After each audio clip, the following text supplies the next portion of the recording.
બોર્ડ્સનો ડર દેખાઈ રહ્યો છે મોરબીમાં, અને તેમાં પણ સૌથી વધારે બીક હોય ને તો વિદ્યાર્થી કરતા તેમના વાલીઓને હોય કે અમારું દીકરો અમારી દીકરી કેવું કરશે. તો આજે તે બાબતે વાતચીત કરવા આરબી ન્યૂઝમાંથી હું છું એન્કર મિત્તલ ભાનુશાલી, અને આજે અમે પહોંચી ગયા છીએ મન હોસ્પિટલના સાયકાઇટ્રિસ્ટ એટલે કે મનોચિકિત્સક ડોક્ટર નિધિબેન સુનાણી પાસે. સ્ટુડન્ટ્સ હોય, વિદ્યાર્થી હોય, એને જ્યારે પણ એક્ઝામ નજીક હોય ત્યારે તે માંદા પડી જાય, કાં તાવ આવી જાય, કાં ઝાડા ઉલટી થઈ જાય. તો એ સ્ટ્રેસના કારણે હોય છે કે ફોબિયાના કારણે હોય છે, ને અગર એવું થાય તો એને કોપઅપ કેવી રીતે કરવું? તમારી વાત બિલકુલ સાચી છે કે જ્યારે એક્ઝામ આવવાની હોય, જેના નજીકના જે છેલ્લા 2-3 મહિના હોય, જેમાં જે અમુક વિદ્યાર્થીઓ છે જેમને સ્ટ્રેસ ખૂબ જ થાય છે. હવે સ્ટ્રેસ થવાના લીધે એમને કહીએ કે મનમાં અમુક રસાયણો હોય છે, જેમ કોર્ટિસોલ હોય છે કે એ બધા રસાયણોનો વધારો થાય છે, જેના લીધે એના બોડી ઉપર પણ ઇફેક્ટ થાય છે. એટલે ઘણાને પેટનો દુખાવો છે, માથાનો દુખાવો છે, ઝાડા, કબજિયાત, આ ઘણા બધા પ્રશ્નો ઊભા થતા હોય છે. ઘણાને ક્યારેક એવું થતું હોય કે છાતીમાં ધબકારા વધી ગયા છે, છાતીમાં દબાણ અનુભવાય છે, પરસેવો છૂટી જાય છે, આવું પણ થતું હોય છે. હવે જેમ આપણે એમ કહીએ ને કે મન અને શરીર બંને એકબીજા સાથે સંકળાયેલા છે, એટલે મન ઉપરનું દબાણ, મન ઉપરનો સ્ટ્રેસ શરીર ઉપર અસર કરે છે. જ્યારે આવું થાય છે ત્યારે પહેલાં તો વિદ્યાર્થીઓ એક વસ્તુ યાદ રાખવાની છે. આપણો એક શ્લોક છે, કર્મણે વાધિકા રસ્તે મા ફલેશુ કદાચિત, કે તમે કર્મ કરી જા, તમે પરિણામની ચિંતા ના કરો, તમે તમારું ખાલી વાંચવાનું ચાલુ રાખો, યોગ્ય આરામ કરો, પૂરતી ઊંઘ સાથે તૈયારી કરો. આટલું કરશો એટલે પરિણામ એની રીતે જ આવવાનું છે. ઘણા બધા વિદ્યાર્થીઓ ટેન્શનમાં ને ટેન્શનમાં સૂતા ન હોય પ્રોપર. જનરલી 8 અવર્સની સ્લીપ તો ઇન્ડીડ છે, પણ એ લોકોને ટેન્શન હોય કે ભણવાનું બાકી છે, આ બાકી છે, આ ટોપિક બાકી છે, તો સ્લીપ ઇફેક્ટ કરે મેમરી ઉપર.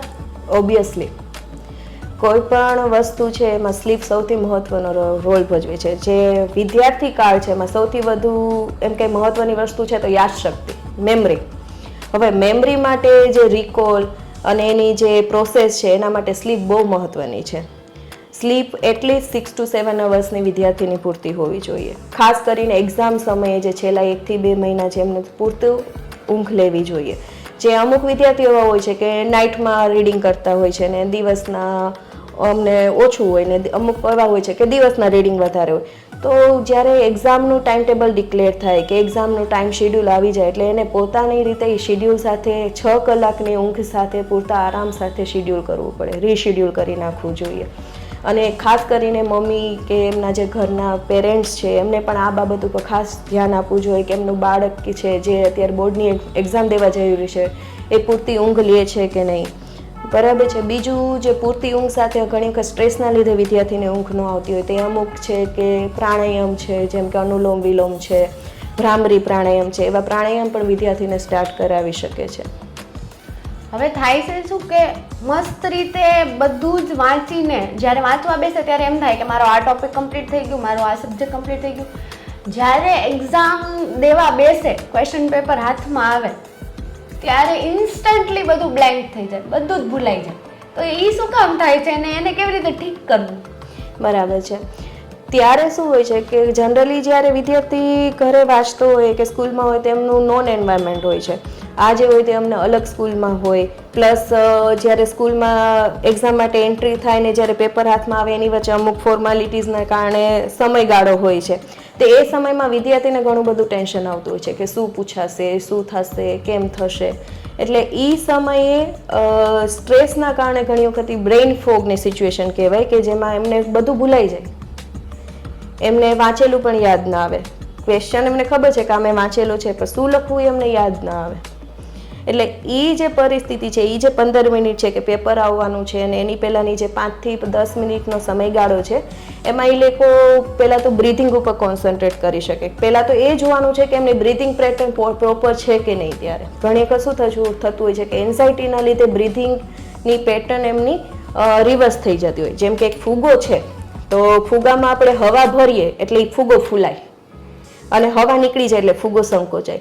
એમ જ આપણા પેટનું ને ફેફસાનું છે કે જ્યારે તમે શ્વાસ લો ત્યારે પેટ ફૂલાય અને જ્યારે તમે શ્વાસ બહાર કાઢો ત્યારે પેટ સંકોચાય. બરાબર છે. તો ખાસ કરીને વિદ્યાર્થી એ સમયમાં એના પોતાના પેટ ઉપર હાથ રાખીને એના બ્રીધિંગ ઉપર કોન્સન્ટ્રેટ કરવું જોઈએ કે હું બ્રીથ ઇન લઉં છું, થોડી 1-2 સેકન્ડ હોલ્ડ કર્યો ને બ્રીથ આઉટ કર્યો. એ ખાલી બ્રીધિંગ ઉપર પણ થોડુંક ધ્યાન આપવાથી સ્ટ્રેસ ઓછો થઈ જાય. જેમને પહેલેથી ખબર છે કે મને એક્ઝામ સમયે આવું થોડુંક થાય છે તો એમને શું કરી શકે કે એમને એમ કહેવાય 5 to 1 ટેકનિક્સ. બરાબર છે કે કોઈ એવી 5 વસ્તુ છે કે જેમને એ જોવે છે એના ઉપર કોન્સન્ટ્રેટ કરે. એટલે બ્રીધિંગ કરતું જવાનું છે, પહેલાં તો શ્વાસ લેવાનો છે, શ્વાસ છોડવાનો છે અને એની સાથે સાથે આ કામ કરતું જવાનું. કે 5 વસ્તુ એવી કે જે જોઈ શકે છે એના ઉપર ધ્યાન કેન્દ્રિત કર્યું. પછી એમાંથી 4 વસ્તુ કે જે ટચ કરી શકે છે. બરાબર છે, એવી 4 વસ્તુ ઉપર ધ્યાન લઈ જઈએ. ધીમે ધીમે પ્રોસેસ કરવાની છે, બહુ ઉતાવળથી નથી કરવાની. 4 વસ્તુમાંથી પછી 3 વસ્તુ ઉપર જવાનું છે કે જે એમને સાંભળાય છે.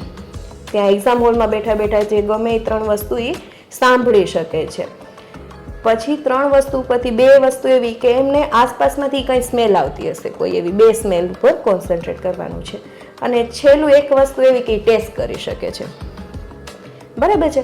તો આવી રીતે 5 to 1 અલગ અલગ આપણી કેન્દ્રીય છે એમને એમાં આપણે ફોકસ કરીને આપણી એન્ઝાઇટી ઓછી કરી શકીએ. કેવી રીતે આ થાય છે તો કે જ્યારે આપણે ટેન્શનમાં આવીએ છીએ, સ્ટ્રેસમાં આવીએ છીએ ત્યારે આપણા શરીરમાં ફ્લાઇટ અને ફાઇટ રિસ્પોન્સ કહેવાય, ક્યાં તો લડો કાં ભાગો, આ જે રિસ્પોન્સ છે એ એક્ટિવેટ થતો હોય છે. એના લીધે આપણા ધબકારા વધી જવા, પરસેવો છૂટવો, ખૂબ જ બધા વિચારો આવવા અથવા તો શૂન્યાવકાશ થઈ જાય. જેમ કે કોઈ પણ વિચાર નથી આવતો, છેલ્લે એવી પરિસ્થિતિ ઊભી થાય, હાથ પગમાં પરસેવો છૂટી જાય.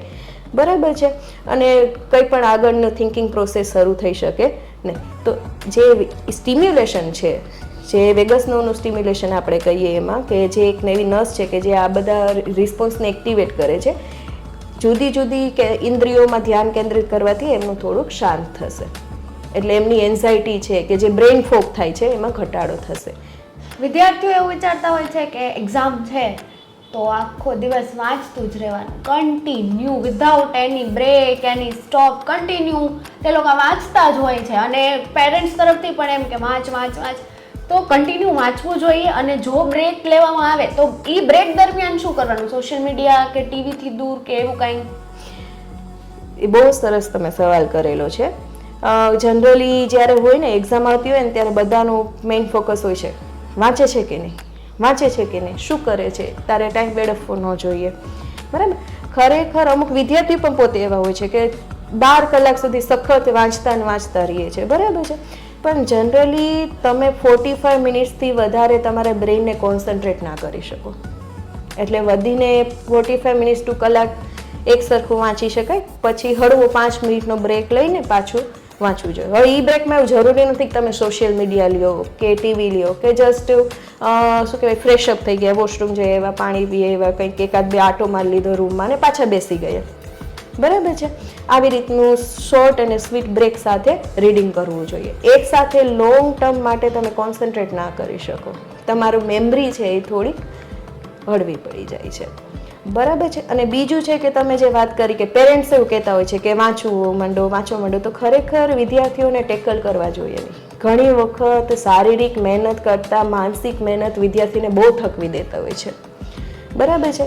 એટલે એને સમય પ્રમાણે, એના રુચિ પ્રમાણે એનું ટાઈમ ટેબલ ગોઠવવા દેવું જોઈએ. હા, આપણે એને મદદ કરી શકીએ એમને ઓળખવા માટે કે એમને શું કહેવાય કેવી રીતે વાંચવું, કયા એન્વાયરમેન્ટમાં વાંચવું, આપણે એમને ગાઈડન્સ આપી શકીએ, પણ એમને ટેકલ ના કરવા જોઈએ કે બધી જ બાબતમાં આપણે કહીએ એમ થઈએ. નહીતર શું છે કે છોકરાનું બોર્ડ્સ આવ્યું હોય તો ઘરમાં આખું એન્વાયરમેન્ટ ચેન્જ થઈ જાય. સ્ટ્રિક્ટ એન્વાયરમેન્ટ, નો ટીવી, નો ફોન, બહાર નહીં જવાનું, ભણતું જ રહેવાનું. એવી રીતે ઘણા પેરેન્ટ્સ મેન્ટલી પ્રેશરાઇઝ કરતા હોય છે તેમના ચાઇલ્ડને કે સારા માર્ક્સ આવવા જોઈએ, ટોપ કરવું જોઈએ. તો હકીકતમાં એ કેટલું નેગેટિવ ઇફેક્ટ કરે બ્રેઇન ઉપર? તો તમે જે વાત કરી છે કે એન્વાયરમેન્ટ ચેન્જીસ જે વિદ્યાર્થીઓને જ્યારે બોર્ડમાં આવે છે અથવા તો લાસ્ટ 2 મંથ્સ એક્ઝામ પહેલાંના ખાસ કે ઘરમાં બહુ સ્ટ્રિક્ટ એન્વાયરમેન્ટ થઈ જતું હોય છે કે હવે તો એક્ઝામ આવે છે, નો ટીવી, નો મોબાઈલ, બહારે જવાનું બંધ. બરાબર છે. આ બધી વસ્તુ છે ને બાળક ઉપર વધારાનું દબાણ કરે છે કે ભાઈ આપણે ઘરમાં જે આવે બધા વાતો કરતા હોય કે ભાઈ 12મું છે, 10મું છે, આમ કરવું જોશે, તારે આ ધ્યાન રાખવું જોશે, આટલા ટકા તો લાવવા જ જોશે. આ જે એન્વાયરમેન્ટ ચેન્જીસ છે ને એ પણ બાળકો પર પ્રેશરાઇઝ કરે છે. હા, અમુક એન્વાયરમેન્ટ ચેન્જીસ નીડેડ છે, જેમ કે એના માટે સ્લીપનું એનું ધ્યાન રાખવું, સોશિયલ મીડિયાનો યુસેજ નોર્મલ કરવો. જનરલી પણ જોવા જોઈએ તો હાફ એન અવરથી 1 અવર જ પ્રિફરેબલ ટાઈમ હોય છે 14 થી 17 વર્ષના બાળકો માટે, બરાબર છે. કારણ કે સોશિયલ મીડિયા એવું છે કે ડિસ્ટ્રેક્શન તરત જ કરાવી નાખે છે. બાળકોને પણ ખુદ ધ્યાન નથી રહેતું કે હું 5 મિનિટ યુઝ કરું છું કે 15 મિનિટ થઈ ગયું છે, અને ડિસ્ટ્રેક્શન બહુ ઇઝીલી થઈ જાય છે. એનો એડવાન્ટેજ પણ છે. ક્યારેક અમુક બાળકોને એવું હોય કે કંઈ નથી આવડતું ને મારે જોવું છે, તો એમાં એડવાઇસ એવી છે કે બેટર છે હેડફોન અવોઇડ કરે, સ્પીકર ઉપર રાખીને એવી લેક્ચર્સ સાંભળે, તો એમને કોન્સન્ટ્રેશન રહેશે, એમાં ડિસ્ટ્રેક્શન ઓછું થશે, બરાબર છે. અને એન્વાયરમેન્ટ ચેન્જીસ સાથે જે દબાણ અનુભવાય છે એ ઓછું કરવા માટે ખાસ માતા પિતાએ એ ધ્યાન રાખવું જોઈએ કે બાળકની સરખામણીની વાતો ન થાય, બરાબર છે. એમના ઉપર પોતાના વિચારો કે પોતાના સપનાઓ જે છે એમનો બોજો ન આવે, ભાર ન આવે, આ બધી વાતનું ધ્યાન રાખતા બધું કરવું પડે છે. સુસાઇડના કેસીસ બહુ જોવા મળે છે, ને સ્પેશિયલી આ ઉંમરના સ્ટુડન્ટ્સ ઉપર કે આ એજ ગ્રુપમાં. તો ગમે તેવું તમારી લાઈફમાં આવે, સુસાઇડ કોઈ ઓપ્શન નથી. તો કેવી રીતે, અગર એવા વિચારો આવે તો તેને કેવી રીતે કોપ અપ કરવા, અને એવા વિચાર ન આવે એવું કેમ કરવું? તમે જે વાત કરી છે અત્યારે ખરેખર કન્સર્નનો વિષય છે. ખાલી આપણા રાજ્ય કે ભારત માટે નહીં પણ વિશ્વ સ્તરે પણ બહુ અગત્યનો વિષય છે. જ્યારે આવા વિચારો આવે છે ને ત્યારે બાળક પહેલાં તો કહેતા માટે મૂંઝવણ અનુભવે છે કે મારે કેમ વાત કરવી કે શું કરવી. તો ખરેખર મમ્મી પપ્પા કે ઘરના સભ્યો તરફથી એવું એન્વાયરમેન્ટ હોવું જોઈએ કે બાળક આવીને કહી શકે કે મને આવું થાય છે, અને જ્યારે એ થાય છે ત્યારે મમ્મી પપ્પા એમને સમજે, જરૂર લાગે તો યોગ્ય ગાઈડન્સ લે, બરાબર છે. ઘણી વખત એવું થતું હોય છે કે સ્કૂલે કંઈ એવું હોય કે એ પ્રકારનું કંઈ એવું થતું હોય તો બાળકો મૂંઝવણમાં આવી જાય છે, તો ટીચરને પણ વાતચીત કરી શકે છે કે આવી રીતનું કંઈ થાય છે, પેરેન્ટ્સને લેવા મદદ લઈ શકે છે, બરાબર છે. જરૂર પડે તો મનોચિકિત્સકનું કે કાઉન્સેલરનું ગાઈડન્સ લઈ શકે છે. પણ આ વિચારોને મનમાં રાખવાની વિદ્યાર્થીઓએ વાત કરી દેવી બહુ જરૂરી છે. જ્યારે પણ કોઈ પણ દબાણ અનુભવાય કે કોઈ પણ ચિંતા થાય કે કોઈ પણ એવું પ્રસંગ હોય કે તમને મૂંઝવણ આપતો હોય, તો એની વાતચીત કરવી બહુ જરૂરી છે. તમને નબળા વિચારો આવે કે મને યાદ રહેશે કે નહીં, મને ગમતું નથી, મને ફ્રેન્ડ્સ સાથે પણ વાતચીત કરવી ગમતી નથી, નાની બાબત પર ગુસ્સો આવે છે, વાંચવાનું યાદ રહેતું નથી, ગમે એટલું ફોકસ કરું મારું ધ્યાન નથી રહેતું, બરાબર છે. આવું કંઈ પણ પ્રશ્ન મૂંઝવાતો હોય તો તરત મમ્મી પપ્પાને જાણ કરવી જોઈએ, અથવા તો આપણા ઘરમાં જે મોટા સભ્ય છે એને જાણ કરવી જોઈએ. મૂંઝાવવું ન જોઈએ, મદદ માટે આગળ આવવું જોઈએ. અને પેરેન્ટ્સ તરફથી પણ બાળકને ખાસ એ સમજાવવું જોઈએ કે મદદ માગવી છે એ કોઈ વીકનેસ નથી, નબળાઈ નથી. મદદ માગવી કે કોની પાસે મદદ માગવી ખબર પડવી જોઈએ, જે બહાદુરીનું કામ છે. અને જરૂર પડે ત્યાં ટીચર છે, કાઉન્સેલર છે, મનોચિકિત્સક છે, એમનો મદદ લઈને આગળ વધી શકાય છે અને આમાંથી બચી શકાય છે. બાકી તમારી રીતે તમે શું કહેવા માંગશો અમારા વિદ્યાર્થીઓને? વિદ્યાર્થીઓને એટલું જ કહેવા માંગીશ કે જરા પણ ચિંતા ન કરો. જે તમે મહેનત કરેલી છે એમના ઉપર ભરોસો રાખો. તમે ખાલી મહેનત કરો, પરિણામની ચિંતા ના કરો. પૂરતી ઊંઘ લો, આરામ કરો, અને બની શકે તો થોડોક વ્યાયામ કરો, જેમ કે હળવું ચાલવું છે, અથવા કોઈ પણ યોગા તમને ગમતા હોય, અથવા તો તમને કોઈ સ્પોર્ટ્સ ગમતું હોય, 10 થી 15 મિનિટની એક્ટિવિટી ડેઇલી શિડ્યુલમાં જરૂર ઇન્વોલ્વ કરો.